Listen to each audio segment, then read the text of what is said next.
వైశాఖ శనివారం మామిడి పండ్ల పూజ. మన భారతదేశ పండ్లలో రాజాఫలం మామిడి పండు. పండ్లలో రారాజు మామిడి పండు. మన భారతదేశ జాతీయ ఫలం మామిడి పండు అని అందరికీ తెలిసిందే. వేసవి కాలంలో లభ్యమయ్యే ఫలం మామిడి. శనివారం అంటే ఎక్కువగా పూజలు చేసేది వెంకటేశ్వర స్వామికి కానీ లేదా ఆంజనేయ స్వామికి కానీ ఏ స్వామికైనా పూజ చేస్తాము. వైశాఖ మాసంలో వచ్చే శనివారానికి మామిడి పండ్ల వారంగా పిలుస్తారు.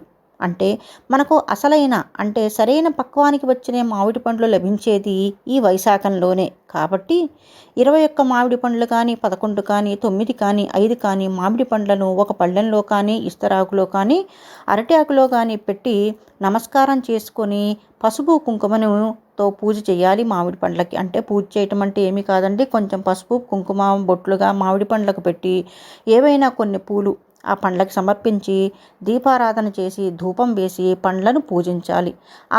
పూజించిన పండ్లని స్వామివారికి నివేదన చేసి ధూపదీప నైవేద్య పానీయ హారతి సమర్పయామి అని ఆ వెంకటేశ్వర స్వామికి నమస్కరించి ఆ తర్వాత కానీ వేసవికాలపు మొదటి మామిడి పండును మనం సేవించాలి. ఎవరికైనా పెద్దవారికి పండ్లను తాంబూలంగా ఇవ్వాలి. మా ఇళ్లలో అమ్మమ్మ నానమ్మల దగ్గర నుండి కూడా ఉగాది రోజు ముందు వరకు కూడా మామిడికాయలను తేనిచ్చేవారు కాదు ఇంటికి.